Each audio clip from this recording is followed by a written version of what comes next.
Καλησπέρα σε όλους. Ευχαριστούμε για άλλη μια φορά που έχετε μπει στα webinar της Ελληνικής Εταιρείας Εντατικής Θεραπείας. Ο τομέας της νεφρικής ανεπάρκειας έχει ξεκινήσει μια σειρά μαθημάτων που θα περιλαμβάνει ό,τι αφορά την νεφρική λειτουργία, την νεφρική ανεπάρκεια, τη διαχείριση της νεφρικής ανεπάρκειας στη μονάδα και ό,τι άλλο μπορεί να μας βοηθήσει έτσι ώστε να αυξήσουμε τις γνώσεις μας, αλλά και να ξαναγυρίσουμε πάλι στα βασικά και να θυμηθούμε πράγματα που ίσως έχουμε ξεχάσει, αλλά και για τους νεότερους συναδέλφους μας. Είναι μια καλή εκπαιδευτική διαδικασία.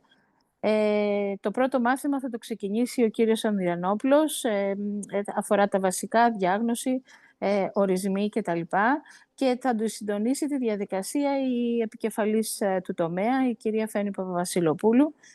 Αν έχετε ερωτήσεις, μπορείτε να τις γράψετε στο chat ή όταν θα τελειώσει η ομιλία, μπορείτε να σηκώσετε το χέρι σας και ο κύριος Αντωνόπουλος, που είναι ο υπεύθυνος του IT, θα σας ανοίξει το μικρόφωνο για να μιλήσετε. Εύχομαι σε όλους σας καλή παρακολούθηση και στον τομέα της νεφρικής ανεπάρκειας να συνεχίσει το πολύ εξαιρετικό έργο που έχει ξεκινήσει. Γιάννη μου, μπορείς να ξεκινήσεις.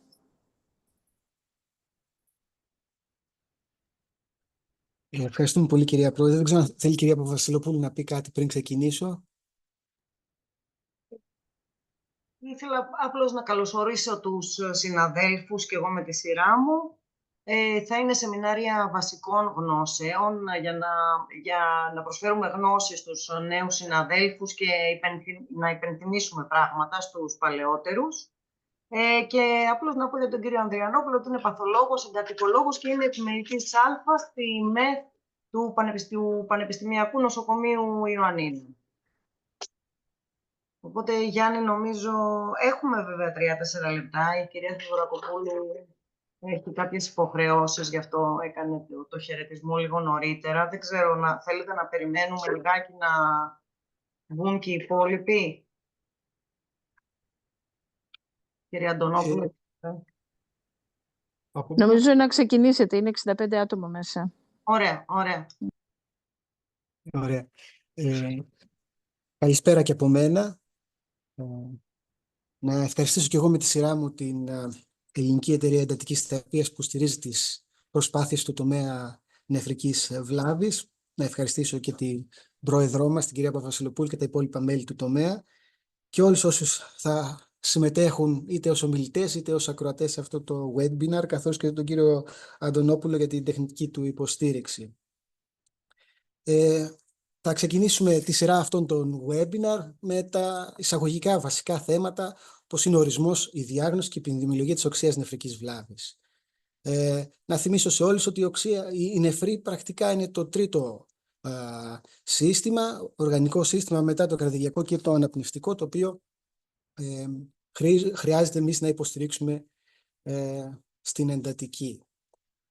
Η αλήθεια είναι ότι έχουμε επικεντρωθεί σαν Έλληνες εντατικολόγοι, αλλά και σαν παγκόσμια κοινότητα στην εντατικολογία, περισσότερο στα δύο πρώτα οργανικά συστήματα, και οι γνώσεις μας στην οξεία νεφρική βλάβη είναι πιο περιορισμένες από τα υπόλοιπα και βασίζονται κυρίως στην εμπειρία μας σε απλά θέματα, όπως το πώς θα συνταγογραφήσουμε ή πότε θα ξεκινήσουμε νεφρική υποκατάσταση σε ένα ασθενή με οξεία νεφρική βλάβη.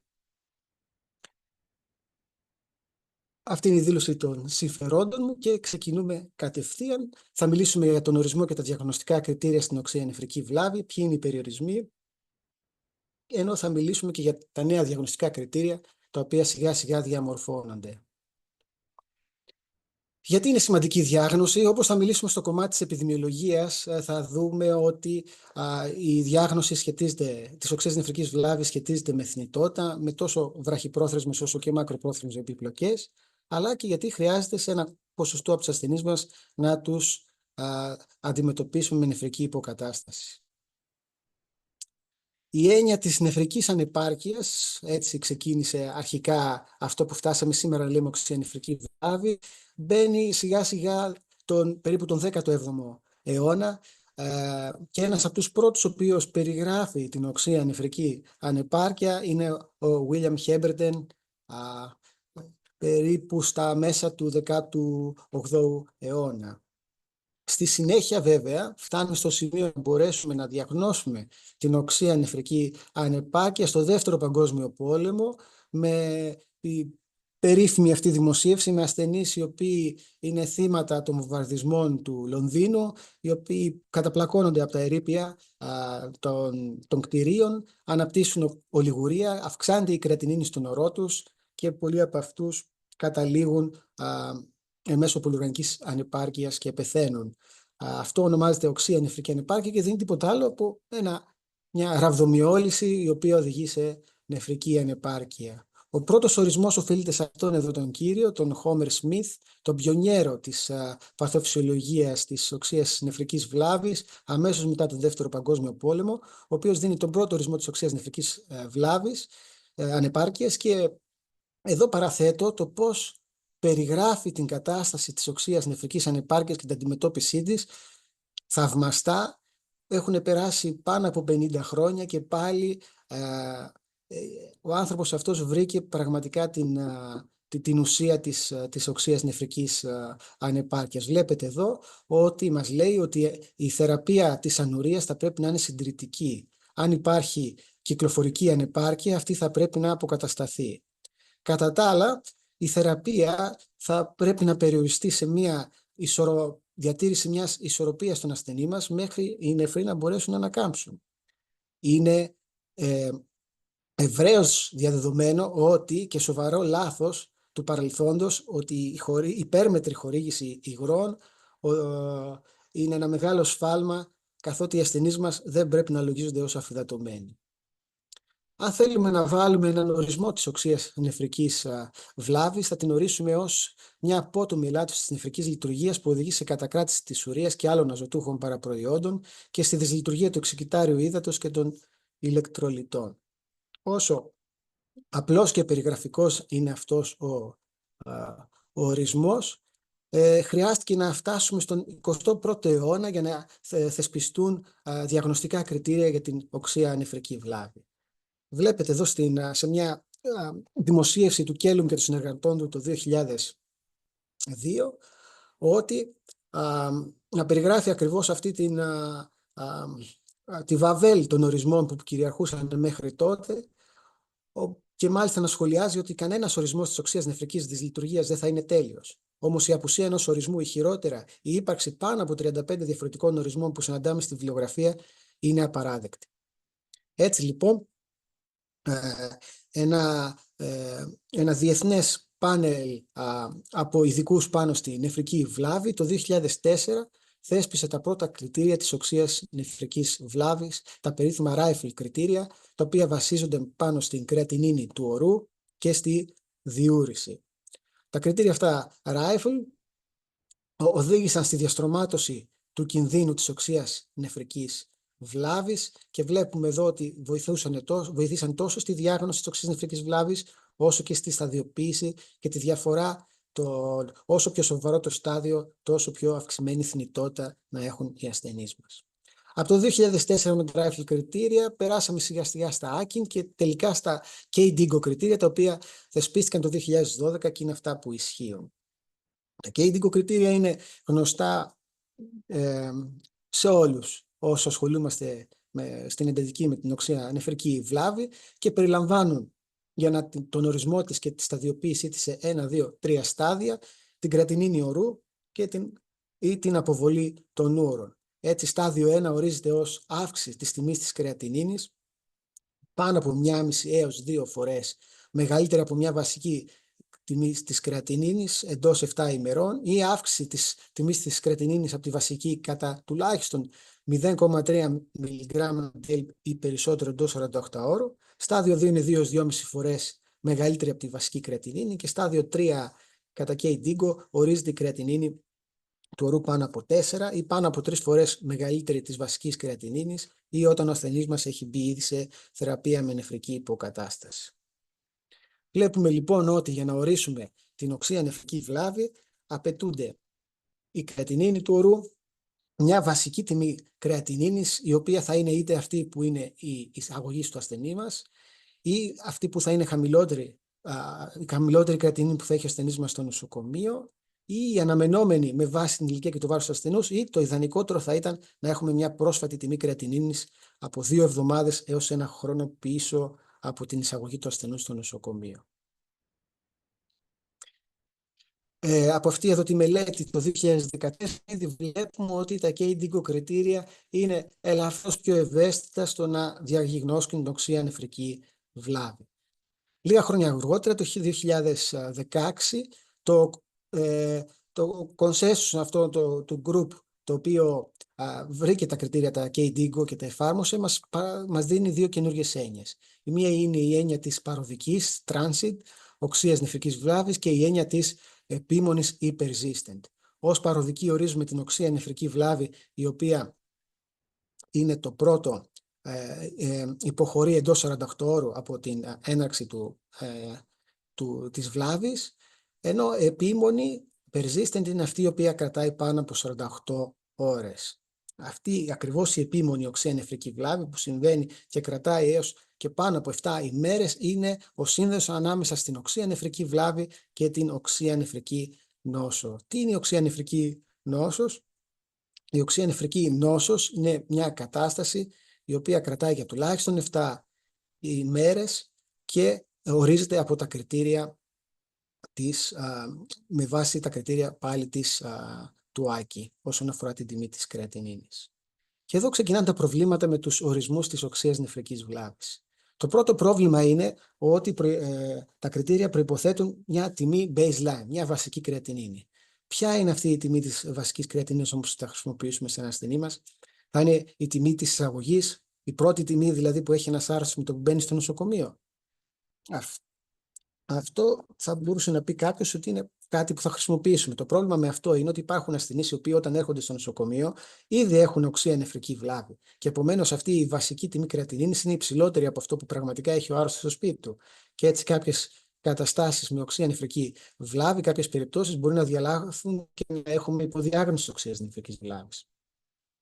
Η ιδανικότερη θα ήταν να έχουμε μια τιμή πριν από την εισαγωγή του ασθενή μας στο νοσοκομείο, 2 εβδομάδες, 3 εβδομάδες, 2 μήνες πίσω, όπου αυτή θα αντικατόπτριζε καλύτερα την κατάσταση της νεφρικής λειτουργικότητας των νεφρών μας. Τα σκορ αυτά που χρησιμοποιούμε στα εξωτερικά ιατρεία για να εκτιμήσουμε την λειτουργικότητα των νεφρών, όπως είναι το MDRD, το CKD, EPI και όλα αυτά τα σκορ που υπολογίζουν την GFR, δεν είναι σκορ τα οποία μπορούμε να χρησιμοποιήσουμε σε μια κατάσταση οξείας νεφρικής βλάβης, όπως επανειλημμένα αυτό έχει αποδειχθεί. Ενώ η χαμηλότερη τιμή είναι κάτι που θα μπορούσαμε να χρησιμοποιήσουμε, αλλά όπως θα δούμε παρακάτω, υπάρχει μια τάση πτώσης της κρεατινίνης αφού μπουν οι ασθενείς μας στο νοσοκομείο. Για να μπορέσουμε να καταλάβουμε τα υπόλοιπα προβλήματα της οξείας νεφρικής, της διάγνωσης με χρήση της κρεατινίνης, της οξείας νεφρικής βλάβης, θα πρέπει να σκεφτούμε πώς παράγεται αυτή η κρεατινίνη. Η κρεατινίνη δεν είναι τίποτα άλλο παρά ένα προϊόν αποδόμησης της κρεατίνης, η οποία θα παραχθεί στο ύπαρ και στο πάγκρεας και στους άλλους ιστούς και θα περάσει η κυκλοφορία και κυρίως θα αποθηκευτεί στους μύες. Εκεί η κρεατίνη μέσω της CPK θα έχουμε το σχηματισμό της φωσφοκρεατίνης και στη συνέχεια της κρεατινίνης που είναι προϊόν αποδόμησης της κρεατίνης και της φωσφοκρεατίνης και αυτή με τη σειρά της θα απεκριθεί στους νεφρούς. Έτσι, ασθενείς οι οποίοι θα έχουν μειωμένη πρόσληψη αμινοξέων θα έχουν και μειωμένη παραγωγή κρεατινίνης και αυτό θα οδηγεί σε υποδιάγνωση της οξείας νεφρικής βλάβης. Μειωμένη παραγωγή κρεατινίνης έχουμε σε διάφορες καταστάσεις, όπως θα δούμε παρακάτω, όπως είναι η σύψη, η υπατική νόσος, αλλά και η απώλεια μυϊκής μάζας που, όπως θα δούμε, συναντάται πολύ συχνά στους ασθενείς που μπαίνουν μέσα στην εντατική. Είναι όλοι αυτοί οι παράγοντες οι οποίοι οδηγούν στην υποδιάγνωση. Το ισοζύγιο επίσης παίζει σημαντικό ρόλο, καθώς ασθενείς με πολύ έντονο θετικό ισοζύγιο και αυτοί μπορούν να υποδιαγνωστούν με οξεία νεφρική βλάβη. Απ' την άλλη μεριά, οι ασθενείς που έχουν προχωρημένη χρόνια νεφρική νόσο, δηλαδή έχουν κρεατινίνη πάνω από 4, μικρές μεταβολές στην κρεατινίνη μπορεί να οδηγήσουν σε μια ψευδώς θετική διάγνωση οξείας νεφρικής βλάβης, δηλαδή μια κρεατινίνη η οποία από το 4,1 θα πάει στο 4,4, να αποτελεί απλώς μια διακύμανση της τιμής της κρεατινίνης, χωρίς αυτό να σημαίνει ότι ο άρρωστος μας έχει οξεία νεφρική βλάβη. Οπότε σε αυτές τις περιπτώσεις μπορεί να έχουμε μια υπερδιάγνωση της οξείας νεφρικής βλάβης αρρώστιας με προχωρημένη χρόνια νεφρική νόσο. Πρώτο παράδειγμα είναι η σύψη. Όπως θα δούμε και στην επιδημιολογία, η σύψη αποτελεί αίτιο οξείας νεφρικής βλάβης στην εντατική σε πάνω από το 40% των ασθενών μας. Οι άρρωστοι όμως οι οποίοι είναι συμπτικοί, εδώ είναι ένα πείραμα σε ποντίκια, φαίνεται ότι έχουν μειωμένη παραγωγή κρεατινίνης. Άλλοι ασθενείς οι οποίοι έχουν μειωμένη παραγωγή κρεατινίνης είναι ασθενείς οι οποίοι έχουν υπατική βλάβη, κυρωτική, αλλά και οι ασθενείς οι οποίοι μπαίνουν σε νεφρική υποκατάσταση και αυτοί έχουν μειωμένη παραγωγή κρεατινίνης, ενώ γενικά όλοι οι ασθενείς οι οποίοι θα μπουν στην εντατική, είτε έχουν νεφρική βλάβη είτε δεν έχουν νεφρική βλάβη, θα έχουν μειωμένη κρεατινίνη κατά την έξοδό τους από το νοσοκομείο, και αυτό οφείλεται σε μειωμένη παραγωγή της κρεατινίνης. Αυτή η ρηξικέλευτη μελέτη πριν περισσότερα από 10 χρόνια στο JAMA, στους ασθενείς εντατικής, μας έδειξε ότι για τους αρρώστους οι οποίοι θα νοσηλευτούν στην εντατική, εντός των πρώτων 10 ημερών θα έχουμε απώλεια μυϊκής μάζας έως και 20%, το οποίο ασφαλώς θα οδηγήσει σε μειωμένη παραγωγή της κρεατινίνης. Ένα άλλο σημαντικό πρόβλημα είναι τα θετικά ισοζύγια. Από αυτή τη μελέτη, η οποία πήρε τους ασθενείς, 1.000 ασθενείς από το ERDS Network, αυτή η μελέτη έδειξε ότι τα πολύ έντονα ισοζύγια, θετικά ισοζύγια και επομένως υπερφόρτωση με υγρά οδηγεί σε υποδιάγνωση. Και αυτό γιατί η τιμή της κρεατινίνης του ορού που παίρνουμε και μετράμε στους ασθενείς μας είναι μια τιμή συγκέντρωσης. Η κρεατινίνη αυτή κατανέμεται σε έναν όγκο κατανομής.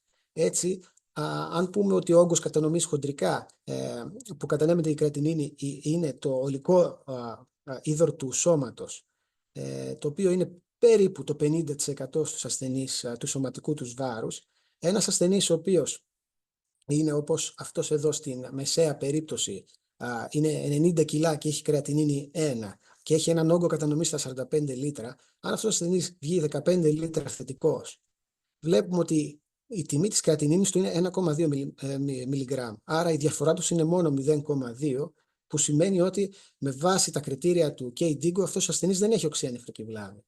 Αν διορθώσουμε όμως με βάση τον καινούριο όγκο κατανομής, τα 60 λίτρα, τότε βλέπουμε ότι η τιμή της κρεατινίνης σε αυτόν τον άρρωστο με διορθωμένο τον όγκο κατανομής της κρεατινίνης είναι 1,6 μιλιγκράμμ ανά DL, και τότε ο ασθενής μας θα πληρούν τα κριτήρια της οξείας νεφρικής βλάβης. Οι ασθενείς αυτοί οι οποίοι διορθώνοντας την κρεατινίνη τους με βάση τον όγκο κατανομής και βρίσκουν ότι πληρούν τα κριτήρια της οξείας νεφρικής βλάβης, έχουν παρόμοια θνητότητα με αυτούς εδώ τους ασθενείς οι οποίοι έχουν εξ αρχής με βάση την τιμή της κρεατινίνης οξεία νεφρική βλάβη. Άρα η διόρθωση της τιμής της κρεατινίνης, άρα η υπερφόρτωση με υγρά μπορεί να οδηγήσει σε υποδιάγνωση της οξείας νεφρικής βλάβης. Εκτός όμως από την τιμή της κρεατινίνης, το ίδιο και η διούρηση περιορίζει διαγνωστικά την οξεία νεφρική βλάβη. Ένα χαρακτηριστικό παράδειγμα είναι οι άρρωστοι οι οποίοι βγαίνουν από το χειρουργείο και έρχονται στην εντατική με τη χειρουργική παρακολούθηση. Ξέρουμε πολύ καλά ότι ο πόνος και η ναυτία που βιώνουν αυτοί οι ασθενείς οδηγεί σε μια ενεργοποίηση του συμπαθητικού συστήματος και της αντιδιουρητικής ορμόνης, με αποτέλεσμα τελικά αυτοί οι άρρωστοι αμέσως μετά το χειρουργείο να είναι ολιγουρικοί, χωρίς όμως αυτό να σημαίνει ότι οι ασθενείς μας έχουν οξεία νεφρική βλάβη απλώς γιατί έχουν μειωμένη απόδοση στα ούρα. Οπότε μια ολιγουρία μετά από έκρηση από αντιδιουρητικής ορμόνης σε αυτές τις περιπτώσεις μπορεί να οδηγήσει σε λανθασμένη διάγνωση αν κοιτάξουμε μόνο τα κριτήρια της διούρησης σε αυτούς τους ασθενείς και δεν λάβουμε υπόψη μας την τιμή της κρεατινίνης του ορού. Για να το αποδώσουμε σχηματικά επίσης, θα πάρουμε αυτό το παράδειγμα με τους 3 ασθενείς. Ο ένας ασθενής με την μπλε εδώ γραμμή είναι 20 χρονών. Ο δεύτερος με τη ροζ είναι 80 χρονών και ο τρίτος με την κόκκινη είναι 80 χρονών και έχει σύψη. Τώρα, στο σημείο 0 μπορούμε να σας πούμε ότι και οι τρεις ασθενείς μας, αν τους μετρήσουμε κάθαρση της κρεατινίνης, GFR αν θέλετε ακόμα καλύτερα, αυτοί όλοι και οι τρεις ασθενείς έχουν GFR 0. Τους βλέπουμε όμως ότι ξεκινούν με μια φυσιολογική κρεατινίνη και εδώ σε αυτό το σημείο 0 κλείνουν τελείως οι νεφροί τους, σταματούν να λειτουργούν, η GFR τους είναι 0. Για τον ασθενή το νέο βλέπουμε ότι θα πρέπει να περάσουν πάνω από 24 ώρες για να δούμε ότι αυτός ο ασθενής θα φτάσει τελικά στο στάδιο KDIGO 3. Και τότε θα καταλάβουμε ότι αυτός ο ασθενής μας έχει μια οξεία νεφρική βλάβη εξαιρετικά σοβαρή. Για τον ηλικιωμένο ασθενή θα χρειαστεί σχεδόν 36 ώρες ίσως και περισσότερο για να φτάσει στο ίδιο το στάδιο, ενώ για τον ασθενή, τον ηλικιωμένο με τη σύψη, βλέπετε ότι θα περάσουν πάνω από 48 ώρες και ακόμα αυτός ο ασθενής δεν θα έχει φτάσει τα όρια του KDIGO 3. Ειδικά σε αυτόν τον τρίτο τον ασθενή είναι πολύ σημαντικό να μην καταλάβουμε τα πρώτα 24 ώρα το μέγεθος της βλάβης και έτσι να καθυστερήσουμε να λάβουμε μια δέσμη μέτρων η οποία θα βοηθήσει να αποτρέψει περαιτέρω επιδείνωση της οξείας νεφρικής βλάβης. Αυτή η διαφάνεια μας δείχνει ότι όλα τα ελαττώματα της κρεατινίνης, ότι είναι σε ασθενείς οι οποίοι έχουν μειωμένη μυϊκή μάζα όπως είναι οι ηλικιωμένοι ή μειωμένη παραγωγή όπως είναι η σηπτική, ότι καθυστερεί πάρα πολύ η διάγνωση της οξείας νεφρικής βλάβης. Συμπερασματικά λοιπόν για τα κριτήρια κατά KDIGO μπορούμε να πούμε ότι δημιούργησαν μια κοινή γλώσσα, ότι περιλαμβάνουν την έννοια της βλάβης και όχι μόνο της ανεπάρκειας που είχαμε μέχρι τα τέλη του 20ου αιώνα. Μας λένε, όπως θα δούμε και στην επιδημιολογία στο δεύτερο κομμάτι του webinar, ότι μικρές μεταβολές στην κρεατινίνη δεν είναι αθώες, βοηθούν στη διαστρωμάτωση κινδύνου, αλλά έχουν σημαντικές αδυναμίες όπως είναι η καθυστερημένη διάγνωση, ιδιαίτερα το στάδιο 3, ενώ μπορεί να οδηγήσουν σε υπέρ ή υποδιάγνωση. Το κύριο πρόβλημα λοιπόν με τον ορισμό με βάση τις τιμές της κρεατινίνης είναι ότι σε έναν ασθενή ο οποίος έχει φυσιολογικό νεφρό όπως βλέπουμε εδώ αριστερά και θέλουμε να αποφύγουμε να φτάσει όπως είναι εδώ στην νεφρική ανεπάρκεια και την νεφρική υποκατάσταση που είναι εδώ στο τέρμα, θέλουμε να προλάβουμε και να διαγνώσουμε όσο το δυνατόν πιο έγκαιρα την οξεία νεφρική βλάβη και να απομακρύνουμε τα πιθανά αίτια που προκαλούν αυτή την οξεία νεφρική βλάβη. Αυτή τη στιγμή είμαστε εδώ στο ECI 1, 2 και 3 στάδιο και θα θέλαμε να πάμε σε ένα στάδιο πιο πριν ο ασθενής μας αρχίζει να ανεβάζει κρεατινίνη, ώστε να διαγνώσουμε εκεί ποιος ασθενής μας είναι σε ρίσκο στο να προχωρήσει αυτή η νεφρική βλάβη και να φτάσει στην νεφρική ανεπάρκεια και να προλάβουμε τη διάγνωση αυτού. Μια τέτοια κατάσταση θα μπορούσε να βοηθήσουν κάποια μόρια, οι περίφημοι βιοδείκτες. Εκτός από την πρώιμη διάγνωση που θεωρητικά θα μπορούσαν να μας εξασφαλίσουν, επειδή αυτοί παράγονται σε διαφορετικά έργα του νεφρών, άλλα στο σπήραμα, άλλα στο εγγύς, άλλα στο αποσπειραμένο, θα μπορούσαν ενδεχομένως να μας βοηθήσουν να αναγνωρίσουμε την παθοφυσιολογία γύρω από την εκάστοτε οξεία νεφρική βλάβη. Αλλά σημαντικό επίσης θα ήταν η αναγνώριση της οξείας νεφρικής βλάβης, όπως είπαμε, σε υποκλινικό επίπεδο και άρα πιο έγκαιρη πρόληψη της οξείας νεφρικής βλάβης, αλλά να μπορέσουμε να προλάβουμε και να προβλέψουμε ποιοι ασθενείς μας τελικά θα χρειαστούν έτσι κι αλλιώς νεφρική υποκατάσταση και να μην καθυστερήσουμε να τους βάλουμε αυτούς σε τεχνητό νεφρό πιο νωρίς. Υπάρχει αυτό που λέμε ότι το χρυσό παράθυρο,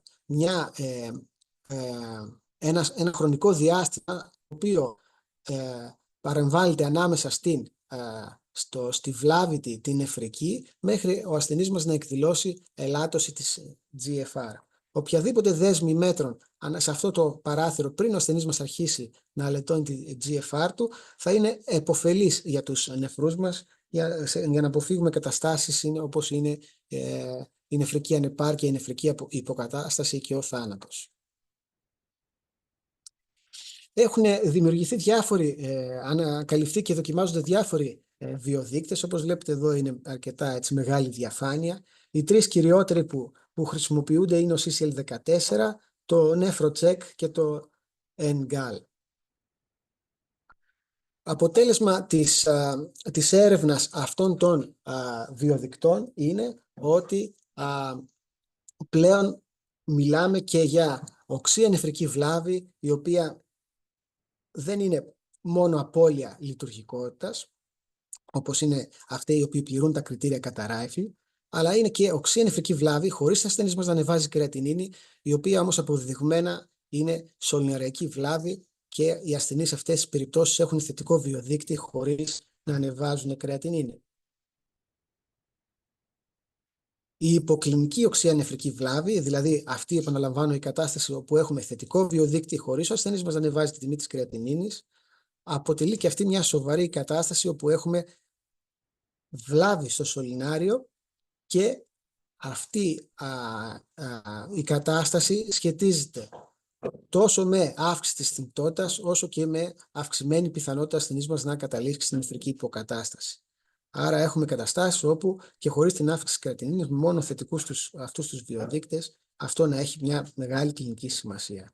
Αυτό οδήγησε ξανά το κονσένσους των ειδικών πριν από 2-3 περίπου χρόνια να δημιουργήσουν υποκατηγορίες στα KDIGO διαγνωστικά κριτήρια και να προτείνουν αυτές τις κατηγορίες σε ένα μελλοντικό ορισμό, ο οποίος και καινούργια διαγνωστικά κριτήρια, τα οποία αναμένονται να αλλάξουν μέσα στην επόμενη διετία. Έτσι προσθέθησαν το στάδιο Β σε κάθε ένα από τα στάδια του KDIGO 1, 2 και 3, όπου στο στάδιο 1Β, 2Β, 3Β έχουμε και θετικό βιοδείκτη, εκτός από το ότι πληρούνται τα κριτήρια κατά KDIGO.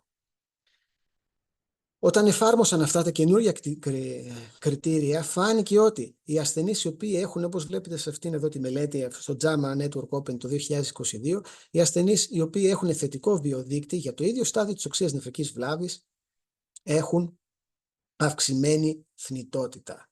Άρα λοιπόν οι βιοδείκτες βοηθούν στην καλύτερη διαστρωμάτωση κινδύνου και στην αναγνώριση της προκλινικής οξείας νεφρικής βλάβης, η οποία, όπως είπαμε, είναι κλινικά σημαντική. Εκτός από την πρώιμη διάγνωση, οι βιοδείκτες θα μπορούσαν να βοηθήσουν στο να εντοπίσουμε ακριβώς εκείνους τους ασθενείς οι οποίοι είναι υψηλού κινδύνου και να εφαρμόσουμε μία δέσμη μέτρων η οποία θα προλάβει την επιδείνωση της οξείας νεφρικής βλάβης και θα αποφύγουμε τους ασθενείς μας να καταλήξουν στη νεφρική υποκατάσταση. Αυτή η χαρακτηριστική εδώ μελέτη, η οποία βγήκε το 2017, η οποία πρακτικά τι έκανε, οι άνθρωποι πήραν έναν βιοδείκτη, σε αυτή την περίπτωση ήταν το NephroCheck, και όσοι ήταν θετικοί εφάρμοσαν μία δέσμη μέτρων που ορίζει και τα κριτήρια του κατευθυντήριες οδηγίες του KDIGO, κάνανε αιμοδυναμικό monitoring, εξασφάλισαν την ευοκαιμία και τη μέση αρτηριακή πίεση, σταμάτησαν τις νεφροτοξίνες όπως είναι τα φάρμακα αναστολής του άξονα και άλλους νεφροτοξικούς παράγοντες, ρύθμισαν τη γλυκόζη, παρακολούθησαν τη διόρυση και την κρεατινίνη και φάνηκε ότι στους ασθενείς που εφαρμόστηκε αυτή η δέσμη μέτρων είχαμε μειωμένη ελάττωση της οξείας νεφρικής βλάβης οποιοδήποτε σταδίο. Άρα λοιπόν η εφαρμογή, η πρώιμη διάγνωση μέσω ενός βιοδείκτη της οξείας νεφρικής βλάβης και η απομόνωση των ασθενών που είναι υψηλού κινδύνου για να προχωρήσει αυτή η οξεία νεφρική βλάβη θα ωφελούνται από την εφαρμογή μιας δέσμης μέτρων ώστε να προληφθεί η επιδείνωση της οξείας νεφρικής βλάβης. Πρώιμη λοιπόν διάγνωση οδηγεί σε ελαττωμένη κλινικά σημαντική οξεία νεφρική βλάβη. Εκτός από αυτό, οι βιοδείκτες σαν διαγνωστικοί δείκτες θα μπορούσαν να μας βοηθήσουν και στην απόφασή μας πότε θα βάλουμε ένα ασθενή με οξεία νεφρική βλάβη σε νεφρική υποκατάσταση. Αυτή είναι η χαρακτηριστική μελέτη Elaine, η οποία βγήκε πριν από σχεδόν 10 χρόνια, οι οποίοι πήρε ασθενείς οι οποίοι ήταν αρκετά βαριά, χειρουργικοί ασθενείς, οι οποίοι είχαν KDIGO, βλέπετε εδώ 2 ή 3, και θετικό έναν βιοδείκτη, και φάνηκε ότι οι ασθενείς που είχαν το θετικό βιοδείκτη όταν και μπήκανε πρώιμα σε νεφρική υποκατάσταση είχαν καλύτερη επιβίωση, λιγότερες μέρες στον τεχνητό νεφρό και μεγαλύτερη πιθανότητα να ανακάμψει η νεφρική τους λειτουργία.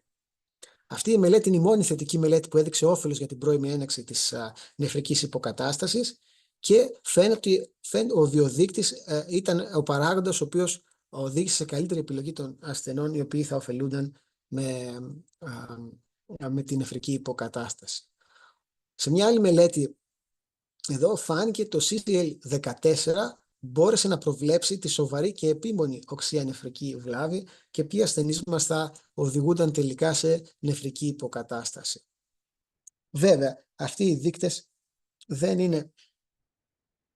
είναι διαθέσιμοι αυτή τη στιγμή στην Ελλάδα, τουλάχιστον σε εμπορικό επίπεδο, και έχουν περιοριστεί μόνο σε μελέτες ερευνητικές και απέχει από την ένταξή του στην καθημερινή μας χρήση. Υπάρχει όμως ένας δείκτης, ο οποίος δεν είναι ακριβώς βιοδείκτης, αλλά είναι δείκτης λειτουργικότητας, μια δοκιμασία λειτουργικότητας των νεφρικών σωληναρίων, και αυτή είναι η περίφημη δοκιμασία φουροσεμίδης. Τι είναι αυτή η δοκιμασία? Είναι ότι σε ασθενείς με οξέα νεφρική βλάβη, οι οποίοι όμως είναι ευωγεμικοί, δεν είναι ακόμα πίσω σε υγρά, αν χωρίσουμε 1 μιλιγκράμμα ανά χιλιόγραμμο σωματικού βάρους φουροσεμίδη ή 1,5 σε αυτούς που λαμβάνουν φουροσεμίδη τις τελευταίες 7 ημέρες, και δούμε ότι τη διούρησή τους 2 ώρες μετά τη χορήγηση αυτού του της μπόλους δόσης του φουροσεμίδης, αν αυτοί οι ασθενείς έχουν διούρηση κάτω από 200 ml τις επόμενες 2 ώρες, οι πιθανότητες τους το στάδιο 1 ή 2 της οξείας νεφρικής βλάβης να οδηγηθεί στην νεφρική υποκατάσταση είναι πάρα πολύ ψηλές, όπως βλέπετε πάνω από 80 με 85%, και είναι πολύ καλύτερες από το να παρακολουθούμε την κρεατινίνη ή το SOFA score για να προβλέψουμε ποιος ασθενής μας θα χρειαστεί νεφρική υποκατάσταση. Όπως βλέπετε από αυτήν εδώ τη δοκιμασία, από την πρωτότυπη μελέτη που εισήγαγε την έννοια του τεστ της φουροσεμίδης, βλέπουμε εδώ ότι οι ασθενείς οι οποίοι προχώρησαν τελικά σε οξεία νεφρική και χρειάστηκαν νεφρική υποκατάσταση και φτάσαν το στάδιο 3 κατά άκιν, όλοι οι ασθενείς αυτοί είχαν πολύ περιορισμένη διούρηση σε σύγκριση με τους υπόλοιπους. Άρα λοιπόν η δοκιμασία με φουροσεμίδη είναι μια πάρα πολύ καλή δοκιμασία για να προβλέψει ποιος ασθενής θα προχωρήσει σε στάδιο 3 ή θα χρειαστεί νεφρική υποκατάσταση. Και εδώ βλέπετε, όταν όλες τις μελέτες παρέα με τους βιοδείκτες, βλέπουμε ότι η δοκιμασία με φουροσεμίδη έχει καλύτερη από οποιοδήποτε άλλο σχεδόν βιοδείκτη, με εξαίρεση το νεφροτσεκ, ικανότητα να προβλέψει ποιος ασθενής μας θα οδηγηθεί σε νεφρική υποκατάσταση. Είναι ένα φτηνό τεστ που μπορούμε όλοι να το κάνουμε, μια φτηνή δοκιμασία παρά την κλίνη του ασθενούς μας, και να προβλέψουμε αν ο ασθενής μας θα χρειαστεί νεφρική υποκατάσταση. Ο συνδυασμός αυτής της δοκιμασίας μαζί με κάποιον βιοδείκτη αυξάνει ακόμα περισσότερο την ακρίβεια πρόβλεψης νεφρικής υποκατάστασης.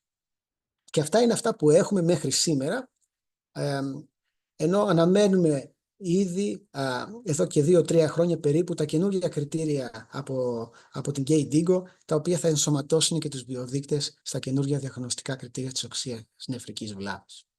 Συμπερασματικά λοιπόν για τα διαγνωστικά κριτήρια, τα σημερινά διαγνωστικά κριτήρια είναι πολύ καλύτερα. Υπάρχουν όμως περιορισμοί, όπως είπαμε, ο χρόνος καθυστερεί πολύ η διάγνωση, ότι δεν μπορούν να προβλέψουν ποιος ασθενής μας θα χρειαστεί νεφρική υποκατάσταση και ποιος θα ανακάμψει, ότι τα κριτήρια με τη χρήση της κρεατινίνης υπάρχει μια υποεκτίμηση οξείας νεφρικής βλάβης τις πρώτες ώρες ή τα πρώτα 24 ώρα, μέχρι να εκδηλωθεί η πλήρης αύξηση της κρεατινίνης και να φτάσει στα επίπεδα αυτά που θα μπορέσουμε να διαγνώσουμε τη σοβαρή οξεία νεφρική βλάβη, και οι βιοδείκτες μπορεί μελλοντικά να αμβλύνουν κάποιους από τους παραπάνω περιορισμούς. Αυτό ήταν το πρώτο σκέλος, και να απαντήσουμε και όποιες ερωτήσεις ή σχόλια.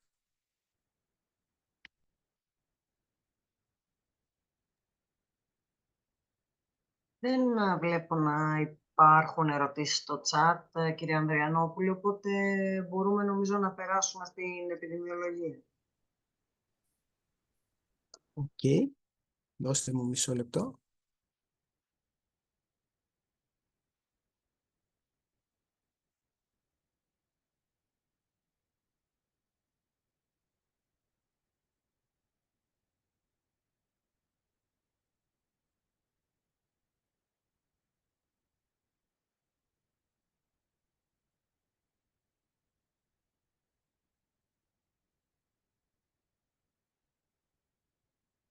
Βλέπετε την παρουσίασή μου? Ναι, τη βλέπουμε, τη βλέπουμε. Ωραία. Ξεκινάμε. Τώρα αυτή θα είναι αρκετά πιο σύντομη η παρουσίαση.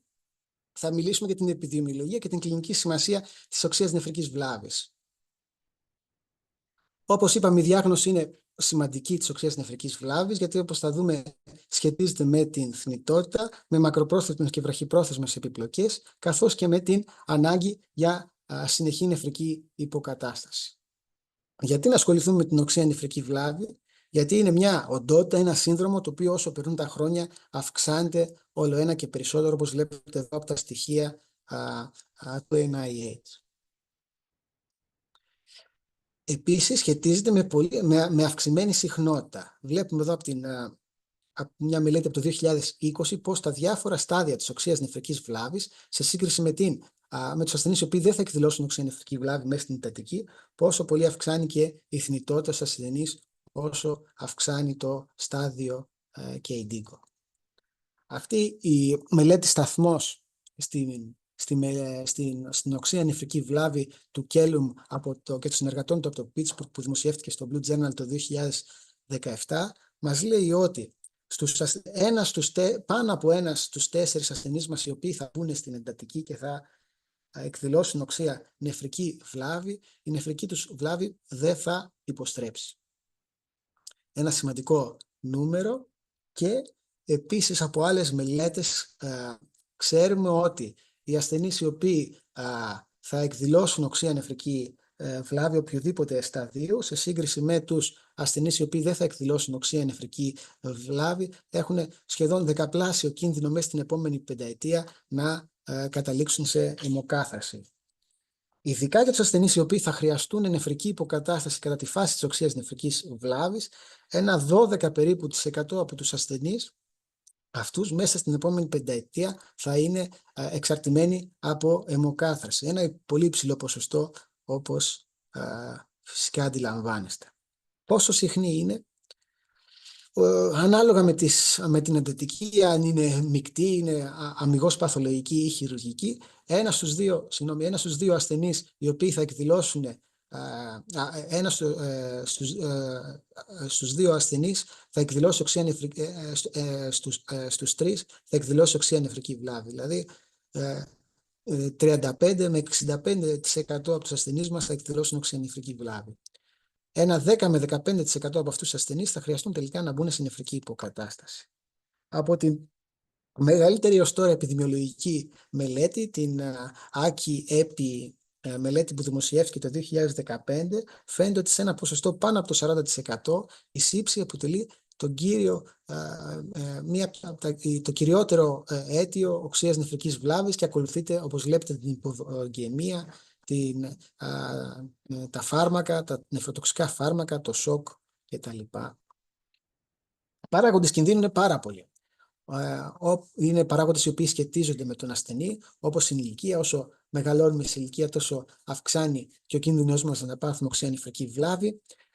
Το φύλο το βλέπετε με ερωτηματικό, γιατί υπάρχει γενικά η αίσθηση ότι οι άνδρες έχουν χειρότερη έκβαση στην οξεία νεφρική βλάβη, αν και υπάρχουν κάποιες μελέτες όπου δείχνουν ότι οι γυναίκες είναι πιο ευάλωτες σε οξεία νεφρική βλάβη, οπότε αυτό είναι ακόμα αμφισβητήσιμο. Καταστάσεις οι οποίες οδηγούν σε μια χρόνια προσβολή του νεφρού, όπως είναι η υπέρταση, ο ζαχαρός διαβήτης, η καρδιακή ανεπάρκεια, αλλά καθώς και η ίδια η χρόνια η νεφρική νόσος, αποτελούν πολύ σημαντικούς παράγοντες κινδύνου, όπως και η στεφανία νόση, περιφερειακή αγκιοπάθεια, αλλά και νοσήματα του πνεύμονα, όπως τα αποφρακτικά νοσήματα, ο καρκίνος, η παχυσαρκία, είναι και αυτοί παράγοντες κινδύνου για οξεία νεφρική βλάβη. Εκτός όμως από τις συνοσυρότητες του ασθενούς, υπάρχουν και σημαντικοί παράγοντες που οδηγούν σε οξεία νεφρική βλάβη, που σχετίζονται με την νόσο.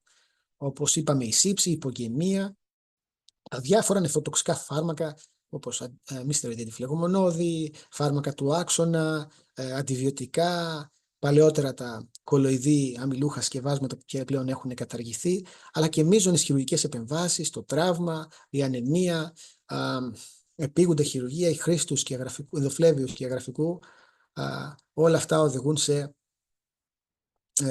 μπορεί να οδηγήσει σε οξεία νεφρική βλάβη, η οποία, όπως ξέρουμε, χαρακτηρίζεται από άμεσες επιπλοκές, έτσι, δηλαδή τις γνωστές μας επιπλοκές με ηλεκτρολιτικές διαταραχές, υπερκαλλιεμία, την ουρεμία που έχουμε με την διαταραχή του επίπεδου συνείδησης και την μοραϊκή διάθεση, την υπερφόρτωση με υγρά που θα οδηγήσει σε πνευμονικό είδημα, διαταραχή της οξυγόνης, αυξημένη ενδοκυλιακή πίεση, την οξέωση που και αυτή θα είναι σημαντικά βλαβερή για τον οργανισμό, αλλά έχουμε όμως και απότερες επιπλοκές, μακροχρόνιες επιπλοκές, όπως μεγαλύτερη διάρκεια παραμονής στον αναπνευστήρα και στη ΜΕΘ, όπως βλέπετε εδώ στους ασθενείς οι οποίοι θα εκδηλώσουν οξεία νεφρική βλάβη σε σύγκριση με αυτούς που δεν θα εκδηλώσουν οξεία νεφρική βλάβη, και μεγαλύτερη παραμονή στον αναπνευστήρα.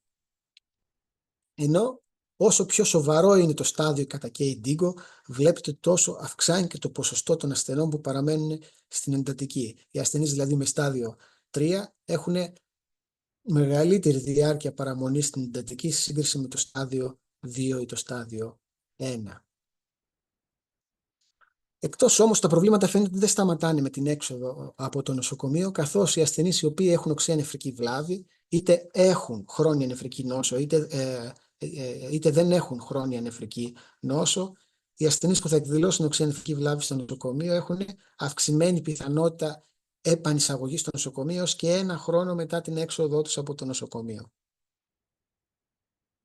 Άρα λοιπόν είδαμε ότι οι ασθενείς με οξεία νεφρική βλάβη έχουν αυξημένη θνητότητα, έχουν περισσότερες μέρες στον αναπνευστήρα, στη ΜΕΘ και στο νοσοκομείο, μεγαλύτερη πιθανότητα να ξαναμπούν στο νοσοκομείο και μεγαλύτερη πιθανότητα να χρειαστούν αιμοκάθαρση. Όπως είπαμε και στην προηγούμενη παρουσίαση, μιλήσαμε για τις έννοιες της οξείας νεφρικής βλάβης, η οποία έχει το χρονικό ορόσημο των 7 ημερών, από 0 έως 7 ημέρες, και είπαμε ότι κάτω από 48 ώρες είναι η παροδική, πάνω από 48 ώρες είναι η επίμονη. Αλλά υπάρχει και η κατάσταση της οξείας νεφρικής νόσου, η οποία προϋποθέτει ότι για ένα διάστημα περισσότερων των 7 ημερών και λιγότερο από τον 90 υπάρχει μια αύξηση της τιμής της κρεατινίνης πάνω από το 50% της βασικής της τιμής. Ενώ αν αυτό, η κατάσταση είτε της οξείας νεφρικής βλάβης είτε της οξείας νεφρικής νόσου, παραταθεί πάνω από 50%, τότε θεωρείται ότι ο ασθενής μεταπίπτει στη χρόνια νεφρική νόσο. Τι είναι η οξεία νεφρική βλάβη, η οξεία νεφρική νόσος και η χρόνια νεφρική νόσος? Για τις μεν δύο πρώτες δεν αποτελούν παρά τη συνέχεια μια εξαιρετικά δυσάρεστης κατάστασης.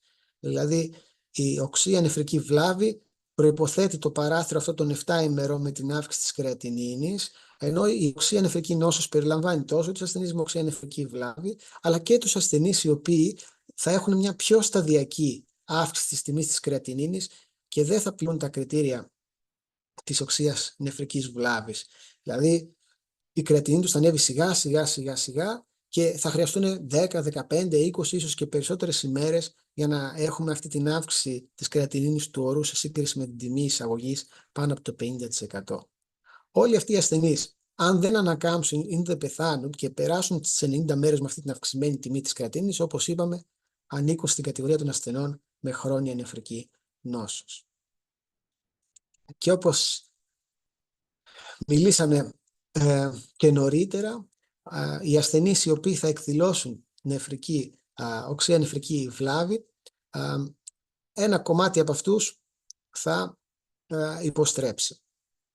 Αυτοί είναι που θα υποστρέψουν πρώιμα, θα επανέλθει η νεφρική τους λειτουργία μέσα σε 7 πρώτες ημέρες. Αυτοί είναι οι περισσότεροι, λιγότερο όμως από τα 2 τρίτα.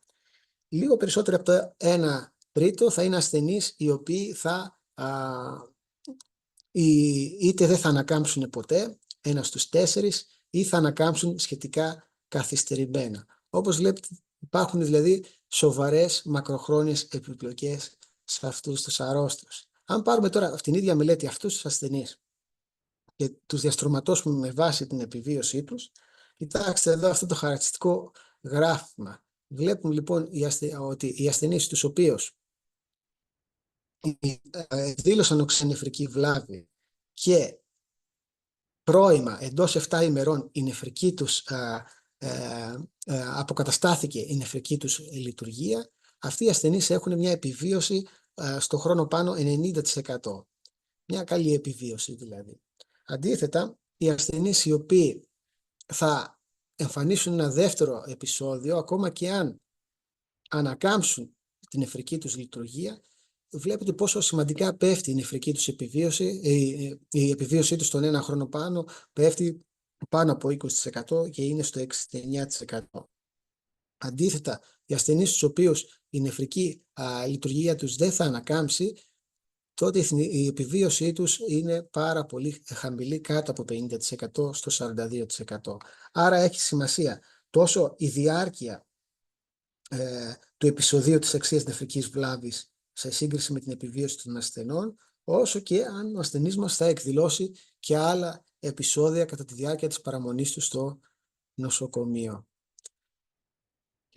Και εκτός από την επιβίωση, επηρεάζεται και η ανάπτυξη της χρόνιας νεφρικής νόσου. Εδώ βλέπετε από μια μελέτη πληθυσμού σε μια μεγάλη περιφέρεια του Καναδά, στην οποία συμπεριλήφθηκαν πάνω από 1 εκατομμύριο Καναδοί πολίτες, φάνηκε ότι η οξεία νεφρική βλάβη εκδήλωσε το 1% περίπου από τους ασθενείς αυτούς.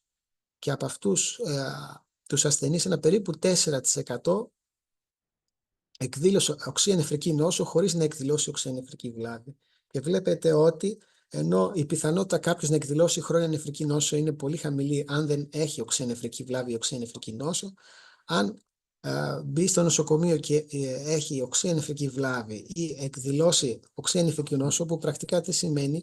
Ότι ο ασθενής αυτός εδώ έχει μια επίμονη οξεία νεφρική βλάβη. Βλέπετε πόσο ψηλότερα είναι η πιθανότητα ο ασθενής να αναπτύξει χρόνια νεφρική νόσο. Για να συνοψίσουμε τι εννοούμε με τον όρο ανάκαμψη, μιλάμε για πλήρη ανάκαμψη της νεφρικής λειτουργίας όταν ο ασθενής μας από εκεί που πληρούσε τα κριτήρια του KDIGO για οξεία νεφρική βλάβη πλέον δεν ισχύουν, σταματούν να ισχύουν τα κριτήρια της οξείας νεφρικής βλάβης, η κρεατινίνη του έχει επιστρέψει πίσω στις βασικές της τιμές, ή για μερική ανάκαμψη όπου έχουμε ελάττωση της οξείας νεφρικής βλάβης, δηλαδή από στάδιο 3 ο ασθενής μας γυρίζει στο στάδιο 2 ή στο στάδιο 1. Και μιλάμε για πρώιμη ανάκαμψη εντός των πρώτων 7 ημερών, όπως είπαμε, ή για καθυστερημένη ανάκαμψη από 7 έως 90 μέρες. Οι ασθενείς οι οποίοι 90 μέρες μετά το επεισόδιο της οξείας νεφρικής βλάβης δεν έχει υποστρέψει, δεν έχει ανακάμψει η νεφρική τους λειτουργία, λογίζονται ως ασθενείς με χρόνια νεφρική νόσο. Και υπάρχουν παράγοντες κινδύνου για αυτή τη μη ανάκαμψη της νεφρικής λειτουργίας, και αυτή είναι η ηλικία. Όσο πιο ηλικιωμένοι είμαστε, τόσο αυξάνει η πιθανότητα να μην επανέλθει η νεφρική μας λειτουργία, και αυτό οφείλεται σε καταστάσεις που θα μιλήσουμε σε άλλα webinar και σχετίζονται με τη νεφρική, με τις νεφρικές εφεδρείες. Σχετίζεται με το στάδιο της οξείας νεφρικής βλάβης. Όσο πιο προχωρημένο είναι το στάδιο κατά KDIGO της οξείας νεφρικής βλάβης, δηλαδή οι ασθενείς που έχουν σοβαρή οξεία νεφρική βλάβη στάδιο 3 έχουν μεγαλύτερη πιθανότητα να μην ανακάμψουν οι νεφροί τους ή να ανακάμψουν καθυστερημένα.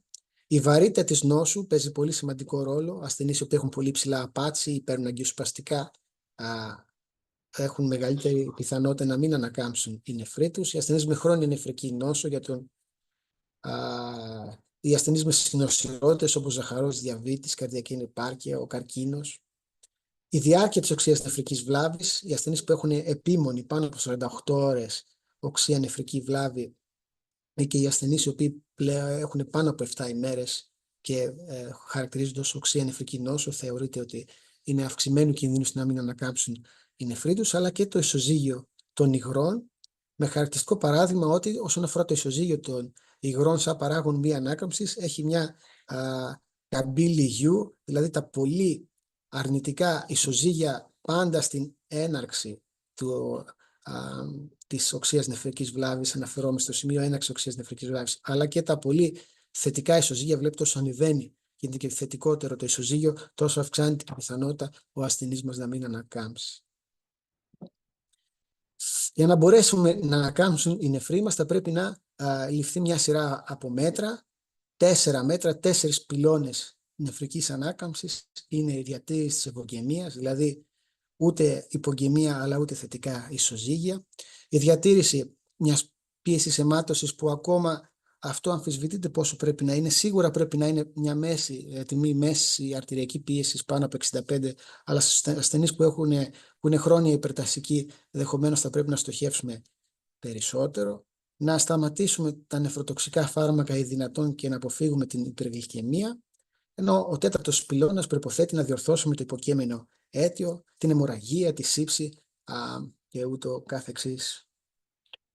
Περισσότερα στοιχεία για την επιδημιολογία της οξείας νεφρικής βλάβης θα αντλήσουμε από αυτήν τη μελέτη, την AKI-EPI 2, η οποία θα είναι η μεγαλύτερη έως τώρα μελέτη η οποία θα πραγματοποιηθεί μέσα στο 2025 και θα συμμετέχει και η χώρα μας με αρκετά κέντρα και ασθενείς, και πιστεύουμε ότι σε αυτή τη μελέτη που θα τρέξει το επόμενο χρονικό διάστημα θα μπορέσουμε να έχουμε περισσότερες απαντήσεις γύρω από την επιδημιολογία της οξείας νεφρικής βλάβης. Συμπερασματικά λοιπόν, όσον αφορά την επιδημιολογία της οξείας νεφρικής βλάβης, η οξεία νεφρική βλάβη είναι αρκετά συχνή, η επίπτωσή της αναμένεται να αυξηθεί και άλλο. Σχετίζεται τόσο με αυξημένη θνητότητα, με αυξημένη διάρκεια παραμονής στον αναπνευστήρα, στη ΜΕΘ, στο νοσοκομείο, αυξημένη πιθανότητα επανεισαγωγής στο νοσοκομείο, καθώς και αυξημένη πιθανότητα για χρόνια νεφρική νόσο. Για να μπορέσουμε να βελτιστοποιήσουμε τις πιθανότητες να ανακάμψουν οι νεφροί μας, είναι απαραίτητο να εξασφαλίσουμε πίεση αιμάτωσης των νεφρών, να αποφύγουμε τις νεφροτοξίνες, να διορθώσουμε το υποκείμενο αίτιο και να εξασφαλίσουμε ευωγεμία στον ασθενή μας. Αυτά είχα να σας πω. Σας ευχαριστώ πολύ.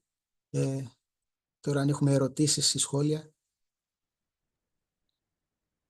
Ευχαριστούμε πολύ τον κύριο Ανδριανόπουλο και για τις παρουσιάσεις του σήμερα και για την καθοριστική του συμβολή στην πραγματοποίηση των σεμιναρίων αυτών. Έχει κάποιες ερωτήσεις στο chat. Η κυρία Λαβρεντίεβα ρωτάει αν η χρήση υπερήχων έχει θέση στη διάγνωση και την παρακολούθηση της οξείας νεφρικής βλάβης. Είναι πολύ καλή ερώτηση, ευχαριστώ. Υπάρχει μια ένθερμη ομάδα από ερευνητές που ασχολούνται με αυτό το κομμάτι, οι οποίοι θέλουν να εντάξουν τη χρήση των υπερήχων και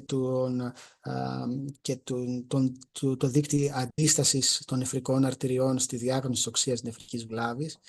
Η αλήθεια είναι ότι αυτό δεν έχει προχωρήσει. Δεν ξέρω αν θα μπει τελικά στα διαγνωστικά του κριτήρια. Το θεωρώ απίθανο, διότι υπάρχει μεγάλη διακύμανση τόσο από χειριστή σε χειριστή, όσο και από εξέταση σε εξέταση για τον ίδιο χειριστή στη διάγνωση οξείας νεφρικής βλάβης. Είναι πολύ καλό στο να μας δείχνει κάποια στοιχεία το resistive index και η υπόλοιπη ηχογένεια του νεφρού, αλλά δύσκολα αυτό θα μπορέσει να προχωρήσει. Δεν ξέρω αν κυρία Λαβρεντίεβα ή κάποιος άλλος θέλει να σχολιάσει περισσότερο σε αυτό. Πολύ ευχαρίστως.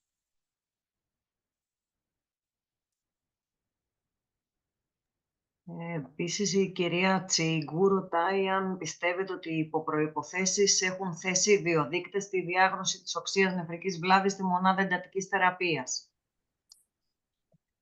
Σίγουρα υπάρχουν. Όπως είπαμε, θα μας βοηθήσουν στο να δούμε ποιοι ασθενείς είναι υψηλού κινδύνου να εκδηλώσουν κλινική οξεία νεφρική βλάβη. Θα μας βοηθήσουν να διαγνώσουμε πιο έγκαιρα, αρκετές ώρες ή και 24 ώρα πριν, ποιοι ασθενείς μας θα εκδηλώσουν οξεία νεφρική βλάβη και να πάρουμε τη δέσμη μέτρων με διατήρηση ευωγεμίας, μέση αρτηριακής πίεσης, αποφυγή των νεφροτοξινών κτλ. Έτσι ώστε να αποφύγουμε επιδείνωση της νεφρικής βλάβης και να καταλήξει ο ασθενής μας στο τεχνητό νεφρό, αλλά θα μας βοηθήσουν και στην διάγνωση, πιο ασφαλή διάγνωση, ποιος ασθενής μας θα καταλήξει τελικά σε νεφρική υποκατάσταση. Άρα είναι σίγουρο, να σας πω από την άλλη μεριά, ότι αν τους είχαμε θα τους χρησιμοποιούσαμε. Δεν είναι τόσο διαδεδομένοι και το κόστος είναι πολύ υψηλό. Αν το κόστος είναι επιτρεπτό, μελλοντικά σίγουρα θα μπουν και στα διαγνωστικά κριτήρια. Ποιος ακριβώς από όλους, είναι διαφορετικοί οι βιοδείκτες. Δεν μπορώ να το πω, ίσως και κάποιοι που θα βρεθούν μελλοντικά.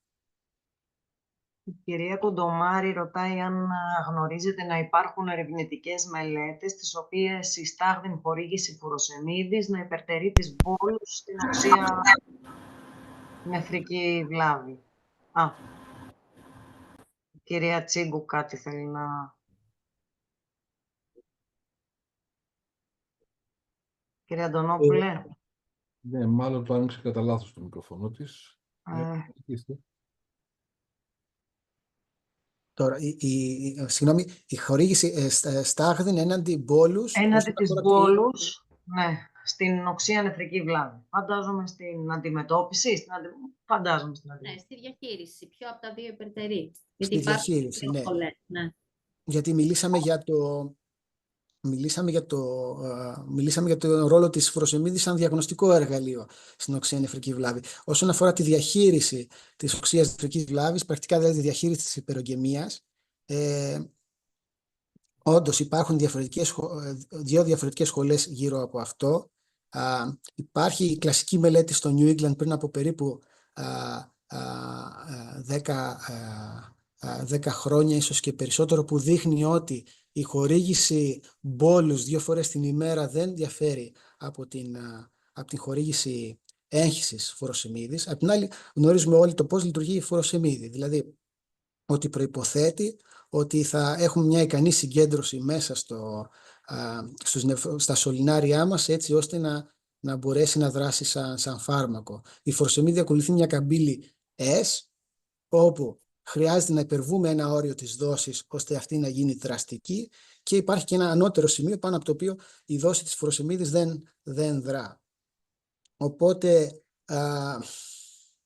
μάλλον η συνεχής, εμείς στη δικιά μας την εντατική χρησιμοποιούμε περισσότερο έγχυση φουροσεμίδης παρά μπόλους δόση, αλλά σίγουρα θα πρέπει, αν κάποιος χρησιμοποιεί συνεχής έγχυση φουροσεμίδης, να ξεκινήσει μια μπόλους δόση ώστε να περάσει αυτό το όριο πάνω από το οποίο η φουροσεμίδη θα είναι δραστική.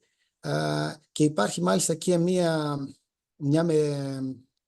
είχα ένα ωραίο γράφημα το οποίο δεν το έβαλα γιατί δεν ήθελα να επεκταθώ περισσότερο σε αυτό για θέμα χρόνου, όπου δείχνει ότι οι ασθενείς οι οποίοι έχουν χρόνια νεφρική νόσο ή οι ασθενείς οι οποίοι λαμβάνουν ήδη φουροσεμίδη το τελευταίο διάστημα, αυτή η καμπύλη του S μετακινείται προς τα δεξιά, που σημαίνει ότι, και αυτός είναι ο λόγος που οι άρρωστοι χρειάζονται μεγαλύτερη μπόλους δόση για να ξεκινήσει η δράση της φουροσεμίδης. Η κυρία Σταϊκούρα ρωτάει, δεν άκουγε καλά, και αν μπορείτε να επαναλάβετε ποιοι είναι οι πιο αξιόπιστοι βιοδείκτες για την έγκαιρη διάγνωση της οξείας νεφρικής βλάβης. Όσον αφορά τους καινούριους βιοδείκτες, αυτοί που χρησιμοποιούνται περισσότερο είναι και έχουν πάρει FDA approval, είναι το NGAL και το NephroCheck. Και οι δύο είναι βιοδείκτες οι οποίοι τόσο διαγιγνώσκουν προημότερα την οξεία νεφρική βλάβη, ενώ το NephroCheck κυρίως και το CCL14, το οποίο όμως δεν υπάρχει τόσο διαθέσιμο εμπορικά, αυτά μπορούν να προβλέψουν και την εκδήλωση σοβαρής επίμονης νεφρικής βλάβης, η οποία θα οδηγήσει τον άρρωστο τελικά και σε νεφρική υποκατάσταση. Άρα, αν είμαστε πολύ νωρίς, ένας ασθενής μας πρόκειται να μπει στο χειρουργείο ή βγαίνει μάλλον με το που βγαίνει από το χειρουργείο, του κάνεις έλεγχο για να δεις αν αυτός ο ασθενής έχει αυξημένη πιθανότητα να οδηγηθεί σε οξεία νεφρική βλάβη, οι καταλληλότεροι δείκτες γι' αυτό θα ήταν το NGAL και το NephroCheck. Αυτοί θα ήταν οι δύο καταλληλότεροι δείκτες. Όταν ο άρρωστος τώρα δεν έχει κάποιο σαφές όριο, χρονικό σημείο το οποίο ξεκινάει η νεφρική βλάβη, δηλαδή είναι ένας άρρωστος ο οποίος μπαίνει μες στην εντατική, γίνεται κάποια στιγμή σηπτικός και δεν μπορούμε να πούμε ποιο είναι το σημείο 0 που ξεκινάει το πρόβλημα της οξείας νεφρικής βλάβης, σε αυτό δεν θα είναι τόσο χρήσιμοι οι δείκτες του NGAL, καθότι ο ασθενής μας ήδη έχει εκδηλώσει αύξηση της κρεατινίνης του, αλλά θέλουμε δείκτες όπως είναι το NephroCheck ή και το τεστ φουροσεμίδης, όταν ο άρρωστος μας είναι ευωγγεμικός για να δούμε αν αυτός ο άρρωστος τελικά θα καταλήξει σε τεχνητό νεφρό ή όχι. Άρα είναι διαφορετικοί βιοδείκτες για διαφορετικές περιπτώσεις. Αυτοί είναι οι τρεις που αναφέραμε. Κυρία Παγκάκη ρωτάει γιατί στην πλειοψηφία τους οι μελέτες βάζουν ως ορόσημο τις 7 ημέρες για την ανάκαμψη. Αυτό είναι πολύ καλή ερώτηση. Δεν έχω, να σας πω την αλήθεια, απάντηση. Υπάρχει ένα πρόβλημα και με τον ορισμό. Γιατί βάζουμε τον ορισμό της οξείας νεφρικής βλάβης μέσα στις πρώτες ημέρες. Υπάρχει πολύ μεγάλη συζήτηση με αυτό και είναι ένα πρόβλημα το οποίο χωλένουν οι μελέτες. Δηλαδή, η σύντομη απάντηση είναι δεν ξέρω και θα σας δώσω για προβληματισμό και μία ακόμα απάντηση. Είναι τι συμβαίνει με τους ασθενείς οι οποίοι μπαίνουν στην εντατική και δεν έχουν τις πρώτες 7 μέρες οξεία νεφρική βλάβη και εκδηλώνουν τη 10η, τη 12η και τη 15η. Έχουν αυτοί οι άρρωστοι οξεία νεφρική βλάβη ή όχι? Όλες οι μελέτες έχουν γίνει με οξεία νεφρική βλάβη στην είσοδο του ασθενούς στην εντατική. Οπότε είναι ένα κομμάτι που πάσχει σημαντικά. Δεν υπάρχει απάντηση γι' αυτό. Γιατί το κάνουν, είναι πιο εύκολο δομικά το πώς σχεδιάζει τη μελέτη να βάζει ένα χρονικό όριο από τη στιγμή που μπαίνει ο άρρωστος μέσα στην εντατική ή στο νοσοκομείο. Η κυρία Χισαρλή ρωτάει αν γνωρίζετε αν η χρήση βουμετανίδης, η χορήγηση βουμετανίδης και φουροσεμίδης μαζί ως αγωγή βοηθά στην οξεία νεφρική βλάβη. Τα φάρμακα, τα διουρητικά της αγκύλης δεν βοηθούν στην πρόληψη ή στην αντιμετώπιση της οξείας νεφρικής βλάβης. Βοηθούν περισσότερο στη διαχείριση του ισοζυγίου ύδατος. Οπότε ναι, βοηθούν στο να διατηρηθεί, στο να μην υπερφορτωθεί ο ασθενής μας με διουρητικά εφόσον λειτουργούν. Συνδυασμός βουμετανίδης με φουροσεμίδη δυνητικά είναι πιο δυνατός από ότι είναι η φουροσεμίδη από μόνη της. Αλλά βοηθούν μόνο στην ρύθμιση του ισοζυγίου. Δεν βοηθούν στην πρόληψη της οξείας νεφρικής βλάβης, δεν βοηθούν στην μη επιδείνωση, στο να προλάβουμε τη μη επιδείνωση της οξείας νεφρικής βλάβης. Βοηθούν μόνο στη διαχείριση του ισοζυγίου του ύδατος. Και ο κύριος Καλογερομήτρος μας βοηθά λέγοντας μας ότι η μελέτη του ΑΡΑΙ δίνει πολύτιμες πληροφορίες για τη μία ανάκαμψη και την επερχόμενη χρονιότητα της βλάβης και γίνονται μελέτες για τον προσδιορισμό των τιμών. Δεν είναι ερώτηση, είναι... Ναι, είναι πολύ σωστό αυτό. Απλώς έχει τα μειονεκτήματα αυτά που είπαμε. Δηλαδή, ανάμεσα στον κάθε παρατηρητή ότι υπάρχει διαφορά για τον ίδιο ασθενή, αλλά και από εξέταση σε εξέταση υπάρχει διαφορά. Εμείς το έχουμε δοκιμάσει στην κλινική μας το Resistive Index, αλλά τεχνικά δεν είναι το ευκολότερο να το κάνεις. Επομένως, για αυτό το λόγο, δύσκολο θα περάσει και στην καθημερινή κλινική πρακτική. Βλέπω άλλες δύο ερωτήσεις. Αν σε ασθενείς με οξεία νεφρική βλάβη η κάθαρση κρεατινίνης είναι πιο ασφαλής για την τροποποίηση της δοσολογίας των χορηγούμενων αντιβιωτικών από το GFR. Είναι η μία. Αναφέρονται στο να μετρήσουμε κάθαρση κρεατινίνης κάνοντας συλλογή ουρών για κάποιες ώρες, για 24ωρο. Αυτό είναι η ερώτηση, αν μπορούν να το διευκρινίσουν οι συνάδελφοι. Αν μπορείτε το διευκρινίζετε. Ναι. Να περάσουμε στην άλλη που λέει τι είδους νεφροπροστασία ακολουθείτε στη δική σας κλινική σε περίπτωση που ο ασθενής χρειαστεί να λάβει σκιαγραφικό. Διατήρηση μόνο των 4 αυτών πυλώνων που είπαμε. Δηλαδή, διατήρηση της ευωγγεμίας, ο ασθενής μας να είναι ευωγγεμικός. Το δεύτερο είναι να έχει μια καλή μέση αρτηριακή πίεση, όπως οφείλουν όλοι οι άρρωστοι να έχουν μια μέση αρτηριακή πίεση. Δεν θέλουμε να έχουν υπόταση και αποφεύγουμε και τις υπόλοιπες τοξίνες.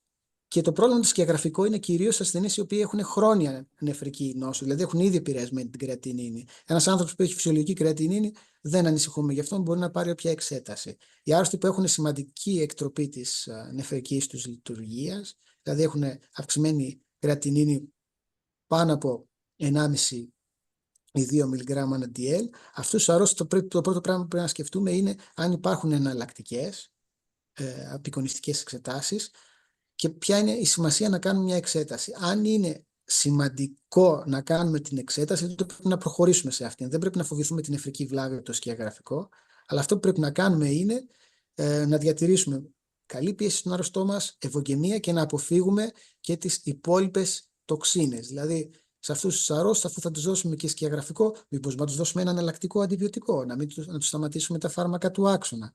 Όλα αυτά τα μέτρα πρόληψης που είπαμε προηγουμένως στην παρουσίαση και θα τα παρουσιάσουμε και σε ένα μελλοντικό webinar αποκλειστικά για την πρόληψη.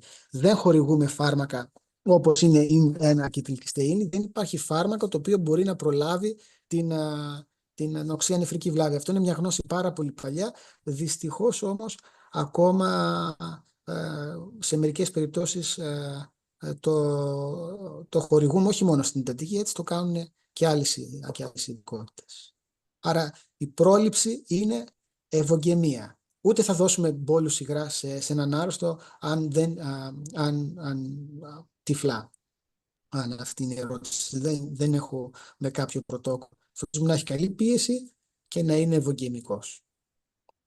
Η διευκρίνηση στην προηγούμενη ερώτηση είναι υπολογίζοντας από τον τύπο και όχι από συλλογή ούρων. Από τύπο, ναι. Η αλήθεια είναι το κάνουμε πολύ συχνά αυτό. Να χρησιμοποιούμε αυτούς τους τύπους, αλλά αυτοί οι τύποι πρακτικά δεν είναι για την οξεία νεφρική βλάβη. Δεν είναι για αυτούς τους αρρώστους. Είναι για ασθενείς οι οποίοι έχουν μια σταθερή νεφρική λειτουργία. Οι τύποι από μόνοι τους είναι τρομερά εσφαλμένοι. Οπότε η ερώτηση ήταν αν χρησιμοποιούμε αυτούς τους τύπους για την δοσολογία των φαρμάκων. Αυτή ήταν η αρχική ερώτηση. Ότι μάλλον είναι ο ίδιος. Ήθελα να σημειώσω ότι συχνά υπάρχει διαφορά στην τιμή του GFR με τον τύπο SWAT σε σχέση με τον υπολογισμό βάσης της κρεατινίνης στα ώρα στο 24ωρου. Ποια μέθοδος είναι πιο αξιόπιστη για τους ασθενείς της μονάδας συντατικής θεραπείας? Κανένα από τα σκορ δεν είναι αξιόπιστο από αυτά που χρησιμοποιούμε με τους τύπους. Αν αυτή είναι η ερώτηση, γιατί έκανε λίγο διακοπή. Η συλλογή ούρων 24ωρου ή αν θέλετε πιο πρακτικά να γίνει συλλογή ούρων κάποιες ώρες και να τα ανάγουμε στο 24ωρο είναι πολύ πιο αξιόπιστη για να μας δώσει την GFR αυτή τη δεδομένη στιγμή. Τώρα όσον αφορά τη δοσολογία φαρμάκων θα υπάρχει ξεχωριστό webinar. Η λογική είναι ότι χορηγούμε, ειδικά όσον αφορά τα αντιβιωτικά, τα πρώτα 24 ώρα, τουλάχιστον 1 με 2 24 ώρα, ασθενής μας πρέπει να πάρει την δόση, την κανονική. Και μετά να γίνει η τροποποίηση.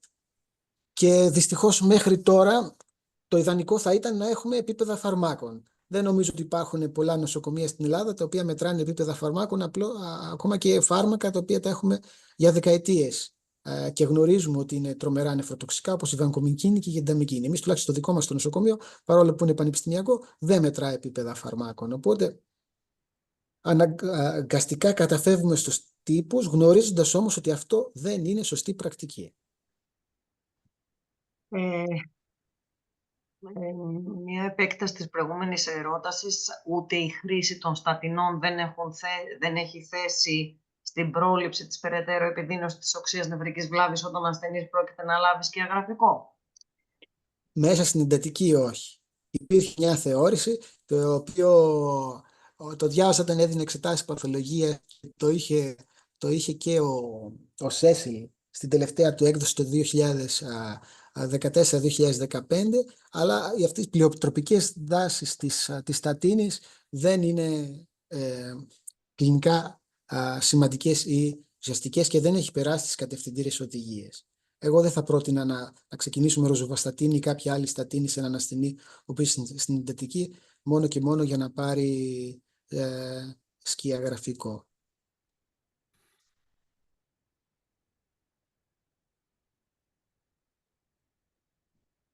Έχει σηκώσει ένα χέρι ο κύριος Γρίσπος. Κυρία Αντωνόπουλε, θα μας... Τους έχω ανοίξει το μικρόφωνο. οκ. Έχω δώσει δυνατό και στον κύριο Γρίσπο και στην κυρία Τσίγκου και στην κυρία Αχρικίδου, Χρυσούλα, να μιλήσουν, αν θέλουν να μπορούν. Μια άλλη ερώτηση και νομίζω να είναι η τελευταία, γιατί έχουμε λίγο ξεπεράσει το χρόνο. Αυτό που θα ήθελα να ρωτήσω είναι Με αν έχω... ακούτε? Ο κύριος Γρίσπος. Μάλιστα. Ναι, ωραία. Σας ακούμε. Καλησπέρα. Μια πορεία θα είχα εγώ, με βάση τη συζήτηση πριν, περί το κατόφλι για τις 7 ημέρες όπου είχαμε ορίσει. Με το μυαλό μου σκέφτομαι ότι μήπως είναι επειδή μετά τις 7 ημέρες οι ασθενείς συνήθως μεταπίπτουν σε χρόνιους νεφροπαθείς, ίσως γι' αυτό έχουμε βάλει το όριο των 7 ημερών. Κάπως έτσι το σκέφτομαι εγώ στο μυαλό μου μέσα. Γιατί ό,τι είναι οξύ στην ουσία μπορεί να διορθωθεί, ό,τι είναι χρόνιο το παντρευόμαστε. Δεν ξέρω αν η γνώμη μου είναι σωστή, αν η σκέψη μου είναι σωστή, είναι λάθος. Αυτό, ευχαριστώ πολύ.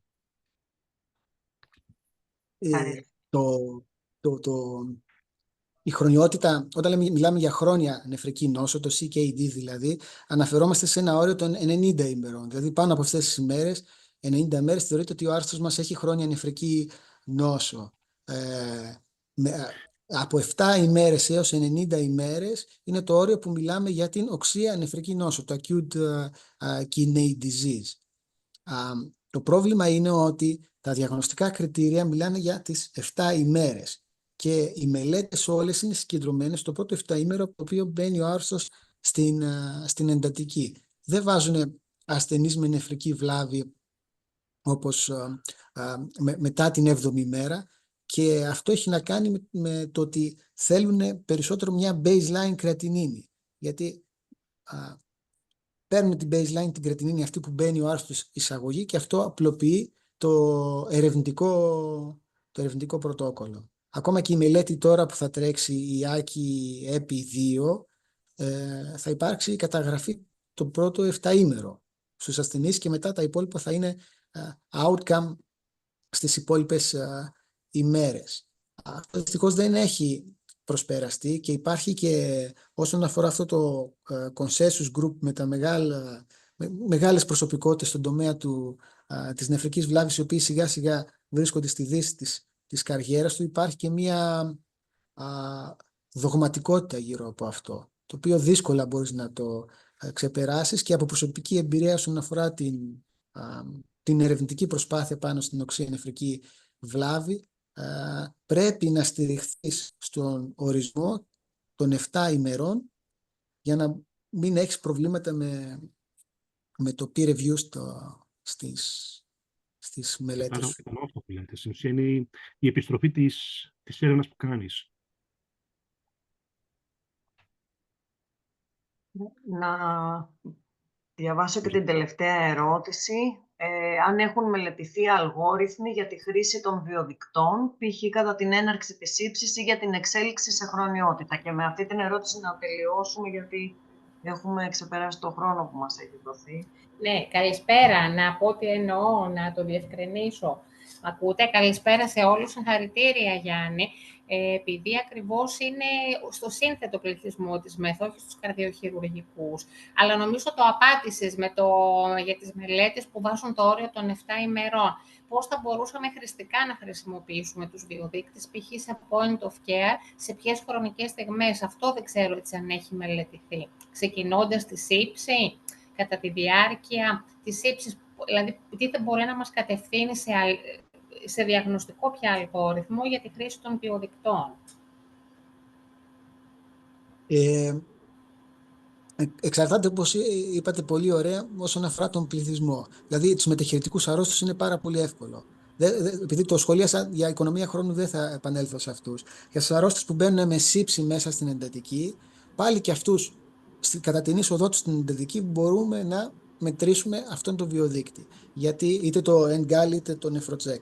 Και αυτό γιατί η νεφρική βλάβη στη σύψη φτάνει στην κορύφωσή της περίπου το τρίτο με τέταρτο 24ωρο, αλλά σίγουρα ξεκινάει από τις πρώτες ώρες, και για να καταλήξει ένας άρρωστος στην εντατική με σύψη, ακόμα και αυτός ο οποίος μπαίνει με σύψη μέσα στην εντατική, σημαίνει ότι έχει εκδηλώσει κάποια οργανική δυσλειτουργία, όπως υπόταση, παραδείγματος χάρη, είναι σε σοκ ή αναπνευστική ανεπάρκεια. Οπότε αυτές οι ώρες είναι αρκετές ώστε να υπάρξει το πλήγμα στους νεφρούς, και η μέτρηση ενός βιοδείκτη δεν μας αποκλείει ότι αυτός ο ασθενής, αν χειροτερέψει, δεν θα κάνει οξέα νεφρική βλάβη, αλλά μπορεί να μας πει, αν είναι θετικός, ότι κοίταξε να δεις, αυτόν πρέπει να τον έχεις από κοντά και να τον κάνεις όσο μπορείς βελτιστοποίηση της θεραπείας του, γιατί μπορεί να σου καταλήξει με βαριά οξέα νεφρική βλάβη και να χρειαστεί τεχνητό νεφρό. Οπότε και σε αυτούς στην εισαγωγή τους, όσο είναι βαριά, θα άξιζε να μετρήσουμε αυτούς τους δύο δείκτες. Ευχαριστώ πάρα πολύ. Ευχαριστώ πολύ και συγχαρητήρια και πάλι. Νομίζω ότι ολοκληρώνουμε. Υπάρχει μία ερώτηση, αν θα υπάρχει δυνατότητα να το ξαναδούμε σε μετέπειτα χρόνο το webinar. Θα μας το απαντήσει ο κύριος Αντωνόπουλος αυτό. Αν ο κύριος Ανδριανόπουλος το δίνει την έγκριση, εγώ θα το ανεβάσω στο site.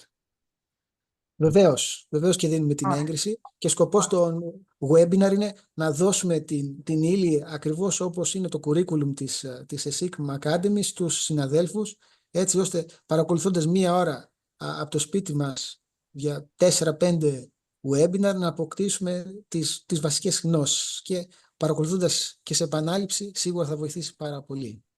Απλώς να ενημερώσω ότι όλα αυτά τα βίντεο τα οποία ανεβαίνουν στο site της εταιρείας τα βλέπουν οι χρήστες του site της εταιρείας, οι οποίοι έχουν κωδικούς, δηλαδή τα μέλη της εταιρείας. Ωραία, στο επόμενο webinar θα μιλήσουμε για την παθοφυσιολογία και την πρόληψη της οξείας νεφρικής βλάβης. Να υπενθυμίσω ότι η βεβαίωση συμμετοχής θα χορηγηθεί σε όσους παρακολουθήσουν πάνω από το 60% των σεμιναρίων. Και σας ευχαριστούμε πάρα πολύ όλους για τη συμμετοχή και το ενδιαφέρον. Ελπίζουμε να κερδίσατε πράγματα από το σημερινό webinar. Ραντεβού σε 14 ημέρες, σε 2 εβδομάδες.